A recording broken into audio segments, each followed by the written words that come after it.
छत्रपती शिवाजी महाराजांची राजधानी असलेल्या किल्ले रायगडच्या जतन व संवर्धनासाठी स्थापन करण्यात आलेल्या रायगड प्राधिकरणाच्या कामांची चौकशी करण्यासाठी अखेर 20 उच्चपदस्थ अधिकाऱ्यांचे पथक रायगडावर दाखल झाले आहे।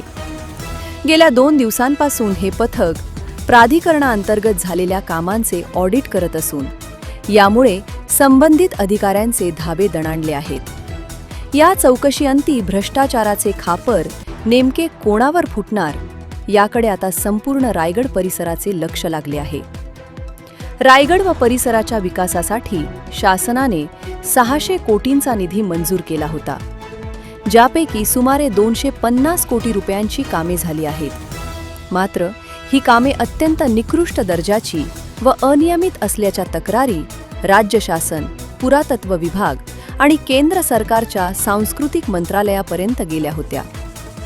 रायगड प्राधिकरणाचे अध्यक्ष छत्रपती संभाजीराजे यांनीही शिवराज्याभिषेक सोहळ्यात कामांच्या गुणवत्तेबाबत खंत व्यक्त केली होती, तर भाजपा नेते आमदार प्रवीण दरेकर यांनी या घोटाळ्याविरोधात विधिमंडळाच्या पावसाळी अधिवेशनात आवाज उठवणार असल्याचे जाहीर केले होते। सरनोबत पिलाजीराव गोळे यांचे वंशज लौकिक गोळे यांनी या भ्रष्टाचाराविरोधात 24 मे 2026 रोजी पुण्यात दुचाकी रॅली काढून तीव्र निषेध नोंदवला होता। तक्रारींची दखल घेत राज्य शासनाने मुंबई IITला ऑडिटचे आदेश दिले होते।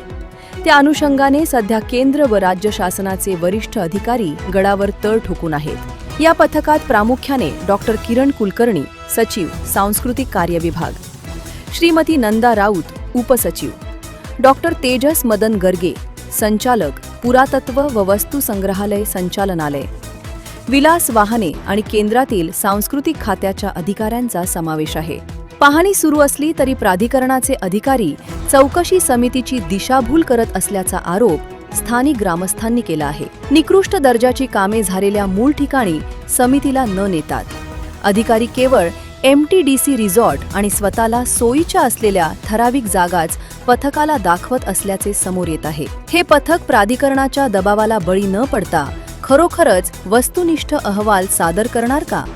आणि दोषी आढळल्यास कारवाईची कुऱ्हाड प्राधिकरणाचे अधिकारी, शाखा अभियंता की अध्यक्षांवर कोसळणार?